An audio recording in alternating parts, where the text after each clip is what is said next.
crimes de lavagem de dinheiro. Você vai ver agora quem são os principais protagonistas dessas histórias. Será que a atividade ilegal é praticada apenas por grandes empresas ou donos de grandes fortunas?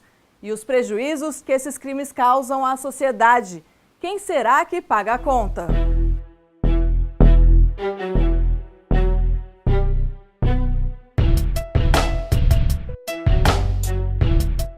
Pessoas públicas e poderosas, grandes empresas, donos de fortunas. Seriam apenas esses os protagonistas da lavagem de dinheiro no Brasil?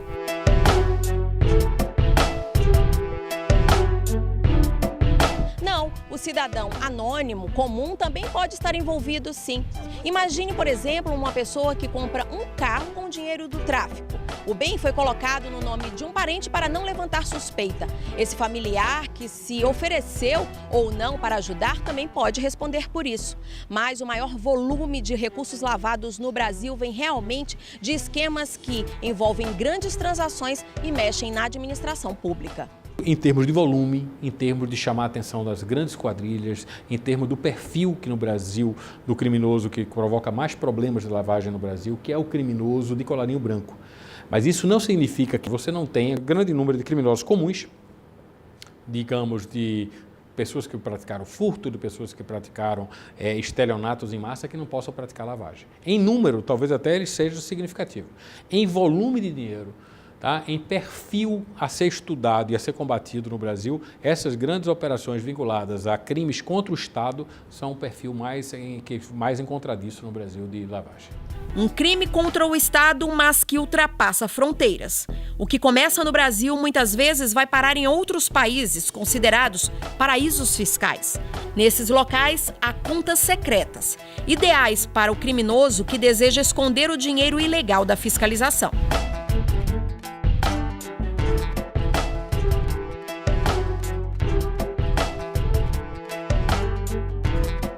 O que mais assusta é que esse dinheiro não circula sempre, na maioria das vezes, como a gente tem visto, ele circula fisicamente, ele não é um dinheiro eletrônico, não é uma transferência eletrônica. É dinheiro em espécie, dinheiro em nota, em cédula, que circula fisicamente, numa economia que não tem disponibilidade de capital para nada. Com quase metade da população endividada ou pagando empréstimos e esse dinheiro circula dessa forma em dinheiro vivo. Como já falado, a lavagem de dinheiro não é recente. Deixou na história inúmeros casos que ficaram muito conhecidos, não só pela forma de agir dos criminosos, como pelo desfecho que tiveram na justiça. Nós já tivemos situações muito agudas, eu lembro, por exemplo, do traficante de drogas, o Abadia, tá? Em que ele veio para o Brasil e aqui dentro, pelo menos, até onde se sabe, não praticou nenhum crime de tráfico.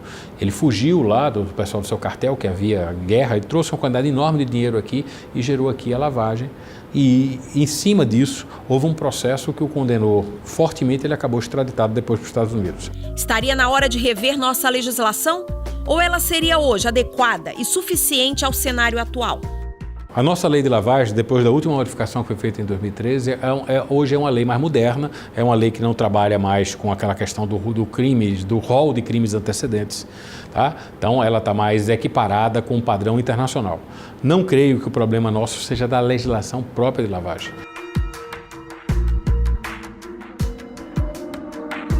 Um dos objetivos maiores da lavagem de dinheiro não é só condenar o sujeito por um outro crime, é retirar os bens que ele conseguiu com o crime e trazê-lo de volta para a sociedade, quer dizer, com o Estado incorporando aqueles bens e tirando da mão dos criminosos. Nessa coisa da apreensão de bens, nós estamos muito devagar, porque a nossa legislação permite tem vários mecanismos que permitem você apreender o bem preliminarmente no curso do processo com certa agilidade, mas o perdimento dos bens só acontece quando você transita em julgado. E como nossos processos são muito lentos, nós temos problemas tanto no exterior quanto aqui, tá, para conseguir internalizar esses bens. Então, há uma falha que tem muito mais a ver com a parte geral do nosso processo do que provavelmente a lavagem. A lavagem de dinheiro provoca muitos impactos negativos na sociedade. Já parou para pensar que pode estar prejudicando você, cidadão honesto, de bem? Por exemplo, no sujeito que monta uma empresa, digamos que seja para vender pão, uma padaria, mas ele montou essa empresa apenas para lavar o dinheiro que ele obteve com um tráfico de entorpecentes, um roubo a banco, digamos assim. O que acontece? Ele pode vender o pão dele por qualquer preço, ele pode até doar o pão, que isso não tem importância para ele, porque ele só vai dizer que vendeu pão. Ele não pretende realmente operar essa padaria. Isso faz com que, naquela comunidade, um comerciante que esteja estabelecido, que depende da sua pequena padaria para a subsistência da sua família, ele jamais vai poder se instalar lá, porque ele tem uma concorrência falsa.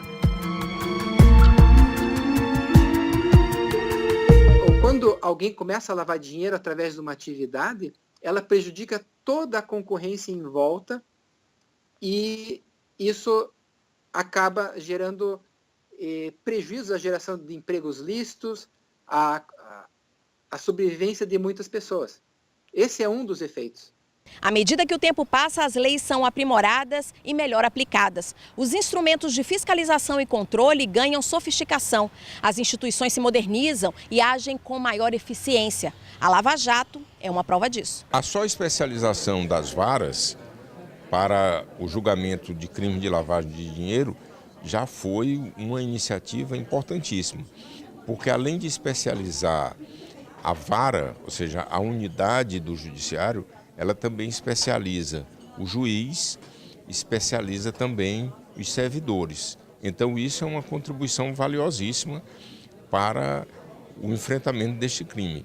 E em especial a Operação Lava Jato, nós também devemos levar em consideração que hoje o juiz federal Sérgio Moro ele está destinado exclusivamente ao julgamento dessas ações decorrentes dessa operação. É um trabalho de ajuda mútua, uma parceria que dispensa a força, investe na inteligência para acelerar a investigação, prender os verdadeiros culpados, aplicar a penalidade prevista em lei e mostrar que a complexidade do crime não assusta e nem inibe. Alguns pontos que poderiam ser destacados em relação ao crime de lavagem é que, primeiro, ele tem uma pena de 3 a 10 anos e se ele é cometido mediante uma organização criminosa por várias pessoas que cooperam entre si, a pena pode chegar a mais de 13 anos. O segundo ponto que eu destacaria é que para configurar o crime de lavagem, não é necessário que exista uma prova completa do crime antecedente.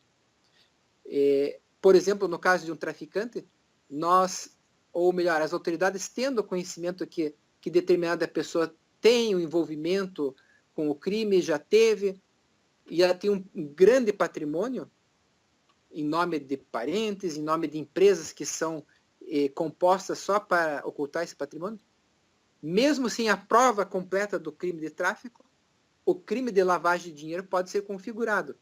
E se isso for configurado, ele perderá todas as vantagens obtidas com o crime. Nossa justiça é muito bem preparada. Nossos juízes são extremamente técnicos e isentos. O Ministério Público Federal aprendeu a fazer investigação. Tá? Eu acho que é importante dizer, o Estado aprendeu e o Ministério Público Federal também. Sabe hoje como elaborar provas, como conseguir chegar em resultados rápidos. Então nós estamos prontos para enfrentar os desafios onde quer que eles apareçam. O enfrentamento ao crime de lavagem de dinheiro, na verdade, é a proteção do nosso dinheiro. É a proteção do dinheiro do contribuinte, porque é esse dinheiro que está sendo desviado, é esse dinheiro que está sendo apropriado indebitamente.